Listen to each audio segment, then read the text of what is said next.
Բարի երեկո հարգելի հայրենակիցներ, այսօր մենք շարունակենք ամփոփել վերջին շաբաթվա կարևոր զարգացումները։ Միջբուն թեմային անցնելը կխնդրեմ ձեզ հավանել եւ տարածել այս տեսանյութը։ Եվ այսպես, չնայած այն հանգամանքին, որ այսպես կոչված խաղաղության համաձայնի գիրը պատրաստ է ստորագրման եւ դավաճան Նիկոլ Փաշինյանն հայտարարում է, թե ինքը պատրաստ է անգամ միակողմանից ստորագրել այն, Բաքուն իր գործողություններով հակառակն է փաստում, որ ոչ մի խաղաղություն էլ չի լինելու։ Այս մասին մենք նշել էինք եւ դեպքերն էլ եկան ապացուցելու, որ մեր կանխատեսումները ճիշտ էին։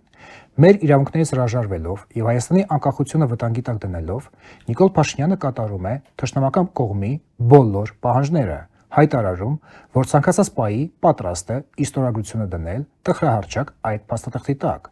որի պատասխան թշնամին մի քանի օր շարունակ ռմբակոծում է հայկական դիրքերը։ Այս մասին ազանգեցին Սյունիքի մարզի սահմանամերձ բնակավայրերում ապրող մեր հայրենակիցները, պնդելով, թե մի քանի օր է վախով են քնում արթնանում։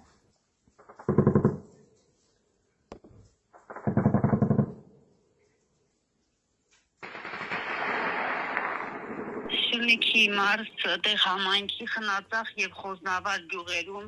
5 գիշերը անընդհատ կրակոցներ։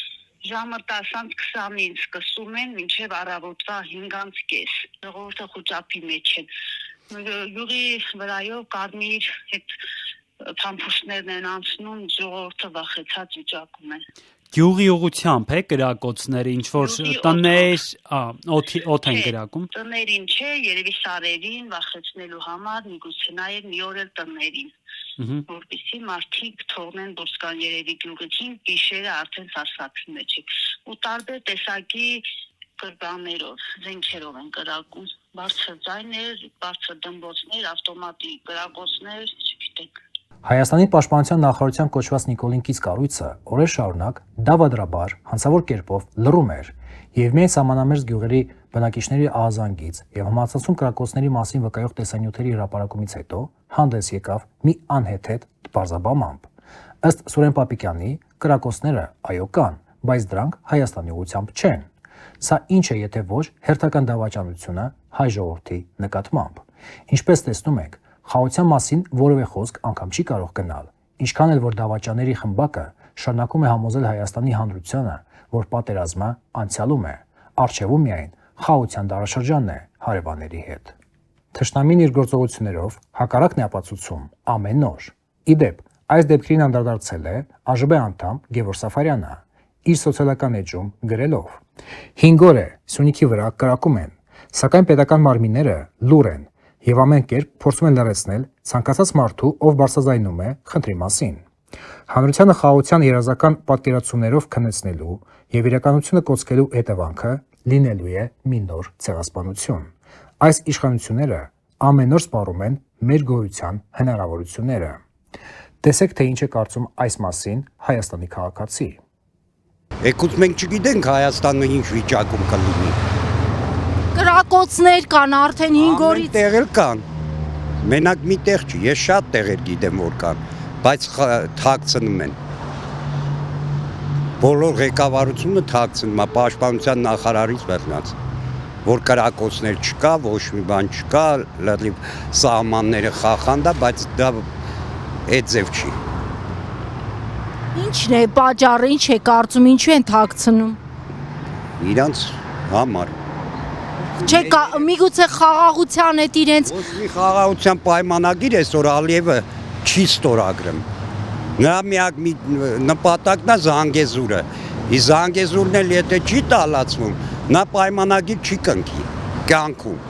Խաղաղության պայմանագիր չի կնքի։ Նա ուզում է փոխի սահմանադրությունը իր ուզած ձևով Ալիևը։ Բայց ով է նա, որը սահմանադրությունն է ուզում փոխի։ Չկա ինչ-որ մեկը, որ ասի, ով է թուրքը, որ ուզում է մեր սահմանադրությունը փոխի, ով է, չկա մի այդ ձև մարդ,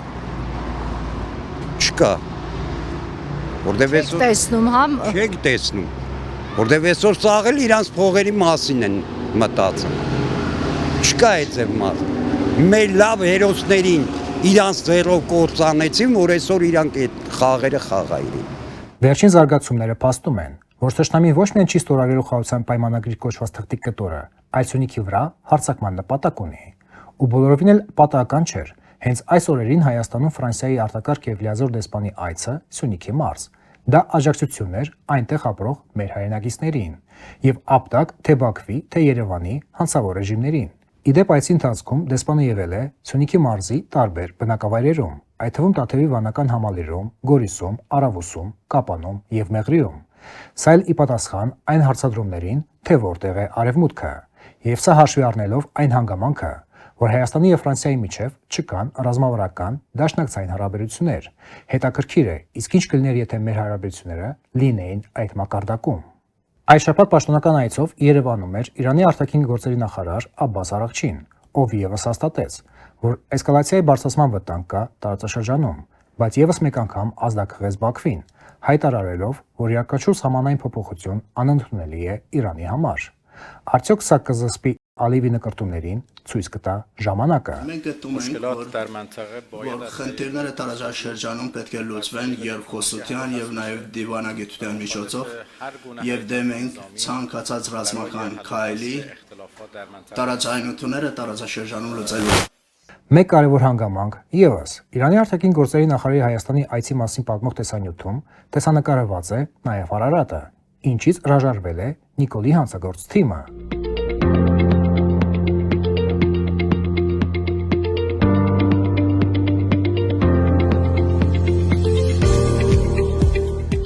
Ինչպես արդեն նշեցինք, այսօր խաղացությունից խոսում է միայն ԿՊ խմբակը։ Թեպետ իրենք էլ լավ գիտեն, որ ոչ մի խաղացություն էլ չի սպասվում մեզ։ Ուղղակի ժողովրդին խաբելն ու մոլորեցնելը իրենց մոտ լավ է ստացվում։ Տարածաշրջանում որևէ էսկալացիա անընդունելի է։ Այս մասին Նիկոլ Փաշինյանի հետ հեռախոսազրույցում ասել է ԱՄՆ պետքարտուղարը։ Իդեպ, շատ քննարկվեց նաև այն հարցը, որ Մարկո Ռուբիոն նաև Թուրքիայի արտաքին գործերի նախարարի հետ զրույցում հատուկ է անդրադարձել այս հարցին, կարևորելով խաղաղությունը տարածաշրջանում։ Շատերը սա այլ կերպ մեկնաբանեցին, նշելով, թե խաղաղության հաստատման հարցում ԱՄՆ-ն հույսը դրել է Թուրքիայի վրա, բայց փաստ է, որ դա հատուկ նախազգուշացում էր Ալիևի մեծ եղբորը Էրդողանին, որ ամերիկյան կողմը որևէ ցնոր էսկալացիա չի հանդուրժելու, չէ որ այստեղ իրավիճակը սրելու հարցում Ալիևը ընդամենը գործոն է, եւ հիմնական խաղացողները եւ սադրանքները հրահրողները Էրդողանն ու Պուտինն են։ Անդրադառնանք այլ հարցերին։ Արցախից բռնի տեղանված մեր հայրենակիցներն այսօր հազարու մի հարց են բախվում Նիկոլ Փաշինյանի վարած հատուկ քաղաքականության արդյունքում։ Շատերն ապրում են սոցիալ-տնտեսական շատ վատ պայմաններում, աշխատանք չունեն, զրկված են տուն ու տեղից։ Գյումրիում ապրող Արցախից բռնի տեղանված Բենիկ Չալայանի ընտանիքի պատմությունը շատերից հուզեց եւ ուղղակի ցնցեց մեր հոգիները։ Դիտեք տեսանյութից մի հատված։ Ես չգիտեմ դաժե ինչ լինելու։ Վերջին շերների ես չգիտեմ ցավը տանեմ։ Ես կարող եմ ինչև ընտրություններն էլ սաղ չլինեմ էլի։ Ինչի եք այդպես ասում, բերաններդ խեր բաց։ Բայց տուն չունեմ, տեղ չունեմ, փախստական, երեք կողմից փախստական, Բաքվից առանձին, Շուշվից առանձին 16 տարի Շուշի ամրեցի, վերջում Ստեփանակերտներ հանեցի, հիմա առաստունի պես քչեք ընգած եմ, ինչ անեմ, վարձոմնում եմ, վարձնել չեմ կարողանում տամ փող չունեմ։ Արցախից եք տեղահանվել։ Արցախից եմ, Բաքվից եմ, 88 թվին Շումգայիթի ջարդվար եղել է, Բաքվից տեղափոխվել եմ, հոկտեմբերյան 6 ամիսի այդտեղ մնացի, երկրաշարժի տակ ընկալ, նորը տեղափոխվեցի Ղարաբաղ 12 թվին, 12 թվին էլ, որ Շուշի վերցրին, գնացի Շուշին, 16 տարի էլ Շուշի ապրեցի, տուն դարձեցի, հայատ, ամեն ինչը սարքեցի, վերջում ասեց Շուշին հանեցինք, փախանք Ստեփանակերտներ հանեցինք թուրքերին, դատարկ դուրս եկանք այստեղ հիմա էլ տեղ չկա որ ապրենք, տանվարձերը ենքան շատ են, 140,000 վարձ են տալիս առաջի հարկը։ Ցավալին այն է, որ ապրիլ ամսից այս իրավիճակում կարող են հայտնվել Արցախից տեղահանված շատ ընտանիքներ, որովհետև Նիկոլի կառավարությունը կրճատում է արցախցիներին տրվող 50,000 դրամները։ Այլևս փաստ է, որ սա արվում է միտումնավոր, հատուկ ծրագրված ձևով, որպեսզի մարդիկ ուղակի զզված թողնեն ու լքեն Հայաստանը։ Սա է Նիկոլի նպատակը՝ հերթական անգամ մարկանց տեղանության դրդել։ Այո, սա էլ բռնի տեղանության մի ձև է։ Իդեպ վաղը, մարտի 29-ին ժամը 15-ին Ազատության հրապարակում հրավիրվել է մեծ հանրահավաք՝ ի պաշտպանություն արցախահայերի իրավունքների։ Ազգային ժողովրդական բևեռի խորհուրդն աջակցում է Արցախի հայության սոցիալական եւ հոգեբանական խնդիրների լուծմանը, ապավելու համար վերջինիս արժանապատիվ կեցությունը Հայաստանում, քանի դեռ տեղի չի ունեցել Հայաստանի տարածքների դեօկուպացիա Արցախի մարզում, եւ մեր հայրենակիցները չեն վերադարձել հազարամյակներով իրենց ժառանգած հայրենի եզերքը։ Արցախ հանձնելուց հետո Նիկոլ Փաշինյանը հիմա հայտարարում է, թե Արցախյան շարժումը այլևս չպետք է շարունակվի։ Ֆունդամենտալ հարցը հետևյալն է, որ մենք Հայաստանի Հանրապետությունը, Հայաստանի ժողովուրդը ուզում է շարունակել Ղարաբաղյան շարժումը, թե չի ուզում շարունակել, այսինքն մենք պետք է շարունակենք Ղարաբաղյան շարժումը, թե պիտի չշարունակենք Ղարաբաղյան շարժումը։ Ես ազնիվ գտնված չեմ լինի, եթե շատ ուղիղ այս ամբիոնից իմ կարծիքը չասեմ այն արձանագրումներից հետո, որոնք նախկինում արել եմ հենց այս ամբիոնից կառավարության զեկույցների քննարկման ժամանակ, ասելով, թե ինչ դերակատարում է, ինչպես է օգտագործվել Ղարաբաղյան շարժումը Հայաստանի պետականության չկայացման ճանապարհին։ Եվ ես առանց սեթևեթանքի ուզում եմ հստակ եւ աներկբա ասել, որ ես կարծում եմ, որ մենք Ղարաբաղյան շարժումը չպետք է շարունակենք։ Արդեն պատկերացնում եք Արցախյան պատերազմի մասնակիցները, նրանց հարազատները, զոհերի, գերիների, անհետ կորած մեր տղերքի հարազատները, ինչ բնույթի հայախառն խոսքեր են հղել այս դավաճան հակահայ երևույթի հասցեին։ Ուստի մեր կողմից այդ ամենին կավելացնենք հետևյալը. Արցախյան շարժումը դու չես սկսել, որ դու էլ որոշես, թե երբ կամ ինչպես այն կավարտվի։ Այն սկսել է հայ ժողովուրդը եւ այն կավարտի հայ ժողովուրդը, բայց այս անգամ Ադրբեջանի կապիտուլյացիայով։ Իդեպ այս շաբաթվա խորհրդանական հարցու պատասխանը դարձյալ թեժ էր եւ կրկին աչքի ընկավ նախկին ներկաների գզվրտոցով, փոխադարձ մեղադրանքով, թե ով է ավելի շատ դավաճանել հայ ժողովրդին՝ Նիկոլը, Սերժը, Քոչարյանը, թե Լևոնը։ Դե այս անգամ էլ Նիկոլը հոգեխանգարմունքի մեջ ընկավ։ Բայց դրա համար եմ այդ մարդկանց ասում եմ, լսեք, եկեք գնանք ուղիղ եթերում կանգնենք խոսանք։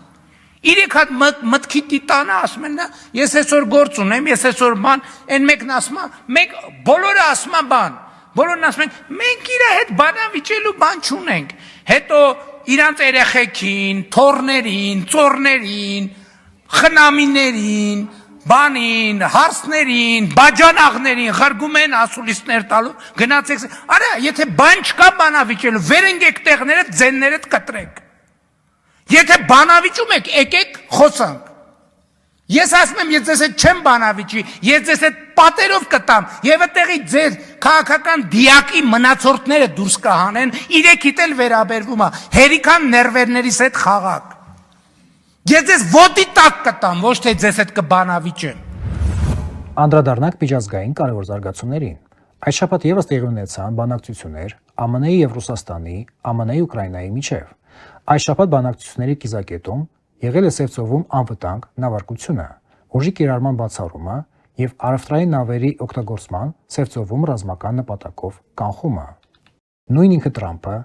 պատասխանելով լրագրողներից հարցերի մեկին, ընդունեց, որ այս բանակցություններով հավանաբար Պուտինը կարող է ժամանակ ձգել։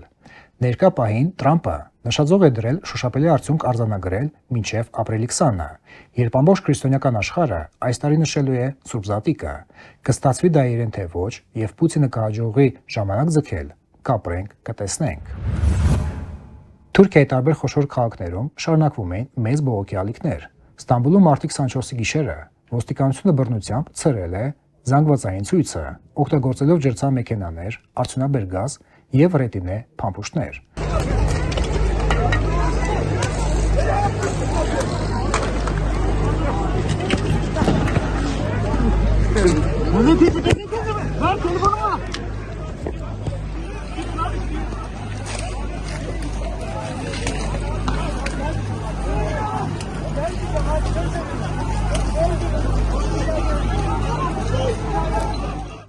չնայած բողոքի ակցիաների անցկացման արգելքին, բազմաթիվ քաղաքներում 100,000-ավոր մարդիկ արդեն մի քանի գիշեր շարունակ Թուրքիայում բողոքի ցույցեր են իրականացնում Ստամբուլի քաղաքապետ Էքրեմ Իմամօղլուի ձերբակալման դեմ։ Բողոքի օրերին արդեն 1000-ից ավել մարդիկ են բերման ենթարկվել, այդ թվում լրագրողներ։ Երեքշաբթի օրը ցույցերը դադարել են, սակայն նախատեսված է վերսկսել ցույցերը շաբաթ օրը։ Սպասվում է նաև, որ պահանջ կդրվի անցկացնել արտահերթ ընտրություններ։